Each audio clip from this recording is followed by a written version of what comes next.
नमस्ते सबैजनालाई स्वागत छ यहाँहरुले शेयरमान्डु च्यानलमा। राष्ट्रिय बैंकले हिजो माघ 16 गते एक एकीकृत सर्कुलर जारी गर्दै अब hydroelectricity investment and development company limited अर्थात् HIDCL ले पनि सहवित्तीयकरणमा सहभागी तथा अगुवाई गर्न पाउने निर्देशन दिएको छ।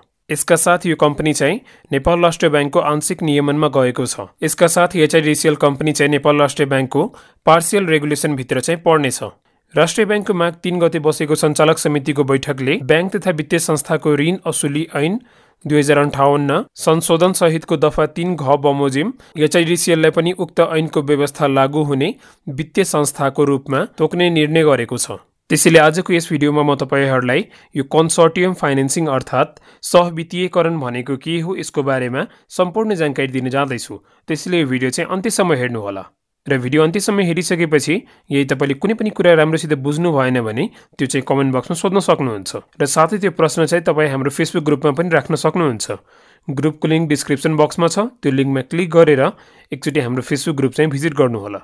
अब यो भिडियो सुरु गरौँ। Hydroelectricity investment and development company limited अर्थात् HIDCL चाहिँ एउटा इन्भेस्टमेन्ट कम्पनी हो र यस कम्पनीले चाहिँ अहिलेसम्म हाइड्रो पावर सेक्टरमा मात्र लगानी गर्दै आएको छ। HIDCL कम्पनी चाहिँ हाम्रो देशमा ऊर्जा क्षेत्रको विकास तथा विस्तारका लागि नेपाल सरकारले स्थापना गरेको एक संस्था हो र यस कम्पनीले चाहिँ हाइड्रो पावर कम्पनीहरूलाई चाहिँ इक्विटीका साथ डेट फाइनान्सिङ पनि गर्दै आएको छ। इक्विटी फाइनान्सिङ भनेको कुनै पनि कम्पनीको शेयरमा लगानी गर्ने र डेट फाइनान्सिङ भनेको कुनै पनि कम्पनीलाई चाहिँ ऋण दिनु हो। HIDCL कम्पनीले चाहिँ अहिलेसम्म इक्विटीमा चाहिँ 45 देखि 65% सम्म लगानी गर्दै आएको छ र त्यस्तै लोनमा चाहिँ 35 देखि 55% सम्म ऋण दिँदै आएको छ। यस कम्पनीले आर्थिक वर्ष 2078-79 को असोज मसान्तसम्म 12 वटा हाइड्रो पावर कम्पनीलाई चाहिँ 6 अर्ब 97 करोड चाहिँ ऋण दिने प्रतिबद्धता गरेको छ र अहिलेसम्म यस कम्पनीले चाहिँ 4 अर्ब 91 करोड चाहिँ ऋण दिइसकेको छ। अब आजको भिडियोको मुख्य विषयतिर लागौं। कन्सोर्टियम फाइनान्सिङ अर्थात् सहवित्तीयकरण भनेको के हो त? कन्सोर्टियम फाइनान्सिङ भनेको दुई वा दुई भन्दा बढी इजाजत पत्र प्राप्त संस्थाहरू मिलेर कुनै एउटा ग्राहक कम्पनी वा परियोजनाका लागि प्रवाह गर्ने कर्जा तथा सापट भन्ने बुझिन्छ। अब यो इजाजत पत्र प्राप्त संस्थाहरू भनेको नेपाल राष्ट्र बैंकले वर्गीकरण गरेको A class bank, B class bank र C क्लास फाइनान्स कम्पनीहरू बुझिन्छ र त्यस्तै अरू वित्तीय संस्थाहरू जस्तै नागरिक लगानी कोष, कर्मचारी सञ्चय कोष, बीमा कम्पनीहरू र HIDCL पनि यो भित्र पर्ने गर्छ। यसलाई हामीले साधारण भाषामा बुझ्यो भने दुई वा दुई भन्दा बढी संस्था मिलेर कुनै पनि कम्पनी वा प्रोजेक्टलाई चाहिँ ऋण दिनु हो। अब एउटा एक्जाम्पलको मद्दतले म तपाईहरुलाई यो टर्म चाहिँ अझै राम्रोसित बुझाउन चाहे। एउटा बुढी गण्डकी भन्ने हाइड्रो पावर प्रोजेक्ट रहेको छ र यो प्रोजेक्टको क्यापेसिटी चाहिँ 420 मेगावाट रहेको छ र यो प्रोजेक्ट कम्प्लिट गर्नको लागि चाहिँ 15 अर्ब क्यापिटल चाहियो। अब यो कम्पनीले चाहिँ क्यापिटल रेज गर्ने माध्यम चाहिँ कि त शेयर इस्यु गर्नु पर्यो कि त बैंकहरुबाट चाहिँ ऋण लिनु पर्यो। तर यहाँ चाहिँ कम्पनीले अलरेडी शेयर इस्यु गरिसकेको छ, त्यसैले यहाँ चाहिँ डेट फाइनान्सिङको बाटो चाहिँ रोज्यो। अब यहाँ चाहिँ यो कम्पनीलाई चाहिँ कुनै पनि एउटा सिंगल बैंकले यो 15 अर्बको ऋण चाहिँ दिन सक्दैन। कुनै पनि बैंकले कुनै पनि एउटा कम्पनी वा एक सेक्टरमा चाहिँ तोकिएको प्रतिशत भन्दा बढी चाहिँ ऋण दिन पाउँदैन। जस्तै बैंकहरुले आफ्नो कोर क्यापिटलको 50% भन्दा बढी चाहिँ हाइड्रो पावर सेक्टरमा चाहिँ ऋण दिन पाउँदैन। त्यो बेला सिंगल एउटा बैंकले चाहिँ एउटा ठूलो हाइड्रो पावर प्रोजेक्टलाई चाहिँ फाइनान्स गर्न सक्दैन र त्यो बेला दुई तीनवटा संस्था मिलेर चाहिँ कुनै पनि प्रोजेक्टलाई चाहिँ फाइनान्सिङ गर्ने गर्छ र यहाँ चाहिँ तीनवटा संस्था मिल्ने भयो। पहिलो संस्था चाहिँ HIDCL हो, दोस्रो चाहिँ NMB बैंक भयो र तेस्रो चाहिँ एभरेस्ट बैंक भयो। यी तीनवटै संस्था मिलेर चाहिँ अब यो प्रोजेक्टलाई चाहिँ फाइनान्सिङ गर्ने भयो।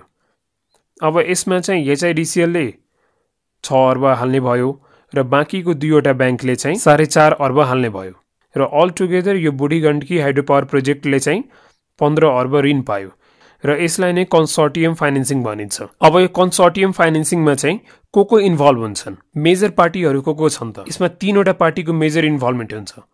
पहिलो चाहिँ लिडिङ इन्स्टिट्युसन जसलाई हामी अगुवाई गर्ने संस्था पनि भन्ने गर्छौं, अर्को चाहिँ member institution or governing institution हो र तेस्रो चाहिँ बोरोवर। यी तीनवटा पार्टी चाहिँ कन्सोर्टियम फाइनान्सिङमा चाहिँ इन्भल्भ हुन्छन्।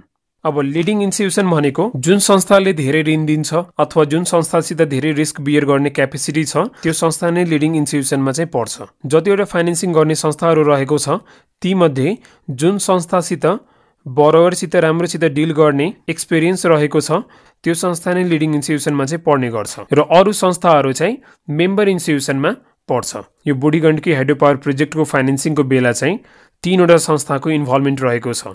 तीमध्ये लिडिङ इन्स्टिट्युसन चाहिँ HIDCL रहेको छ र बाँकीको 2वटा संस्था चाहिँ मेम्बर इन्स्टिट्युसन रहेको छ। अब लिडिङ इन्स्टिट्युसनले चाहिँ सबै काम गर्नुपर्छ, जस्तै टाइमली मिटिङ अर्गनाइज गर्ने र त्यस्तै प्रोजेक्टको रिपोर्ट चाहिँ बनाउने र त्यो रिपोर्ट चाहिँ सबमिट गर्ने, जम्मै पेपर वर्कहरू चाहिँ राम्रोसित हेर्ने र त्यस्तै लोनहरू स्याङ्सन गर्ने, लोन रिकभर गर्ने, यी सबै काम चाहिँ लिडिङ अर्गनाइजेसनको हो। जे होस् लिडिङ इन्स्टिट्युसन भनेको एउटा मुखिया जस्तो भयो। सबैभन्दा मेन ध्यान दिनुपर्ने कुरा चाहिँ यहाँ हो। योभन्दा पहिले HIDCL चाहिँ कन्सोर्टियम फाइनेन्सिङ ग्रुपको एउटा मेम्बर इन्स्टिट्युसन मात्रै थियो, तर अब चाहिँ HIDCL चाहिँ कन्सोर्टियम फाइनेन्सिङ ग्रुपको member institution plus leading institution पनि भएको छ र अब HIDCL चाहिँ कुनै पनि कन्सोर्टियम फाइनेन्सिङमा लिड गर्न पाउनेछ। योभन्दा पहिलेसम्म चाहिँ ब्याङ्कहरूले मात्र कन्सोर्टियम फाइनेन्सिङ ग्रुप चाहिँ लिड गर्न पाउँथ्यो, तर अब चाहिँ HIDCLले पनि कन्सोर्टियम फाइनेन्सिङ ग्रुप चाहिँ लिड गर्न पाउँछ। अब लिडिङ इन्स्टिट्युसन भइसकेपछि त्यसको रिस्पोन्सिबिलिटीहरू पनि धेरै हुन्छ र साथै त्यसले इन्भेस्टमेन्ट पनि धेरै गर्न पाउँछ र रिस्क पनि धेरै बियर गर्नुपर्छ। यो चाहिँ NRBले चेन्ज गरेको छ, त्यसैले NRBले चाहिँ HIDCLलाई वित्तीय संस्थाको रूपमा परिमार्जन गरेको छ। HIDCL कम्पनी चाहिँ अरू ब्याङ्कहरूसित मिलेर चाहिँ आफ्नो सम्बन्धित क्षेत्र अर्थात् हाइड्रो पावर सेक्टरमा मात्र कन्सोर्टियम फाइनेन्सिङ गर्न पाउँछ र त्यो बेला मात्र चाहिँ लिड गर्न पाउँछ।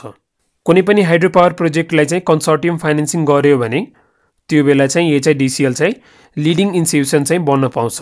अब यो कन्सोर्टियम फाइनेन्सिङ चाहिँ किन जरुरी छ र यसका फाइदाहरू चाहिँ के हुन् त? पहिलो कुरा चाहिँ होटल, हाइड्रो पावर, हस्पिटल र सिमेन्ट फ्याक्ट्री सेटअप गर्न चाहिँ धेरै पुँजीको आवश्यकता पर्छ र त्यसमा चाहिँ कुनै पनि एउटा ब्याङ्कले लगानी गरेर साध्य हुँदैन। अब एउटा मात्र संस्थाले लगानी गर्यो भने त्यहाँ रिस्क पनि बढ्न जान्छ र क्यापिटल पनि सफिसियन्ट हुँदैन।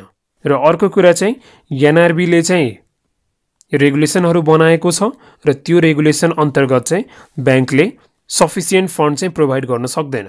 जसरी म्यानुफ्याक्चरिङ सेक्टरमा चाहिँ ब्याङ्कले आफ्नो कोर क्यापिटलको जम्मा 25% मात्र एज अ लोन दिन पाउँछ र त्यस्तै हाइड्रो पावर सेक्टरमा चाहिँ आफ्नो कोर क्यापिटलको 50% सम्म मात्र लोन दिन पाउँछ। त्यसैले NRBको रेगुलेसनले गर्दा पनि ब्याङ्कले चाहिँ सफिसियन्ट क्यापिटल चाहिँ प्रोभाइड गर्न सक्दैन। तर यो कन्सोर्टियम फाइनेन्सिङ थ्रु चाहिँ 2-3वटा संस्था मिलेर ठुलो हाइड्रो पावर प्रोजेक्टहरू त्यस्तै होटल, हस्पिटलहरूलाई चाहिँ इजिली फाइनेन्स गर्न सक्छ। अब 2-3वटा संस्था मिलेर कुनै पनि कम्पनी अथवा कुनै पनि बिजनेस अथवा कुनै पनि सेक्टरलाई चाहिँ फाइनेन्सिङ गर्यो भने त्यो बेला रिस्क चाहिँ एकदम थोरै हुन्छ र फन्ड पनि सफिसियन्ट हुन्छ र त्यो प्रोजेक्ट पनि राम्रोसित कम्प्लिट हुन सक्छ। त्यसैले गर्दा कन्सोर्टियम फाइनेन्सिङ एकदम जरुरी छ र यस्ता ठुला HIDCL जस्ता संस्थाहरू आएर यो कन्सोर्टियम फाइनेन्सिङ चाहिँ झन् इजी हुन्छ। एउटा एक्जाम्पल म तपाईहरुले यहाँ दिन चाहे। इन्डियामा चाहिँ एउटा PMC भन्ने ब्याङ्क थियो र त्यो ब्याङ्कले आफ्नो लोनको 78% चाहिँ एउटै बिजनेसलाई दिएको थियो र त्यो कम्पनी चाहिँ डुब्दा त्यो ब्याङ्क चाहिँ ब्याङ्क्रप्सी भयो र डिपोजिटरले पनि पैसा पाएनन् र अरू कन्सर्न पार्टीहरूले पनि पैसा पाएनन्। त्यसैले कुनै पनि संस्थाले आफ्नो सबै पैसा चाहिँ कुनै एउटा सेक्टरमा चाहिँ एज अ लोन दिनु हुँदैन, बरु डाइभर्सिफाई पोर्टफोलियो बनाउँदा चाहिँ राम्रो हुन्छ। र यो कन्सोर्टियम फाइनेन्सिङले गर्दा देशमा ठुला आयोजनाहरू बन्ने छ र देश पनि विकासतिर लाग्ने छ। यदि हामीले अहिले हेर्यो भने HIDCLले चाहिँ 12-15वटा हाइड्रो पावर प्रोजेक्टहरूलाई चाहिँ फाइनेन्सिङ गरेको छ। त्यसैले कन्सोर्टियम फाइनेन्सिङ चाहिँ ठुला प्रोजेक्टहरूमा फाइनेन्स गर्ने एकदम राम्रो बाटो हो। भिडियो अन्त्यसम्म हेरिदिनु भएकोमा धेरै धन्यवाद। तपाईले भिडियो कस्तो लाग्यो आफ्नो प्रतिक्रिया दिन नबिर्सनु होला र साथै हाम्रो प्रस्तुति मन परेमा कृपया हाम्रो भिडियोलाई चाहिँ लाइक गरिदिनु होला र हाम्रो च्यानलमा नयाँ हुनुहुन्छ भने कृपया च्यानललाई सब्स्क्राइब गरी छेउमा रहेको बेल आइकनमा क्लिक गरेर अल अप्सन सेलेक्ट गर्नु होला, जसले गर्दा भिडियो अपलोड हुन साथ त्यसको जानकारी सबैभन्दा पहिले तपाईले पाउनुहुनेछ।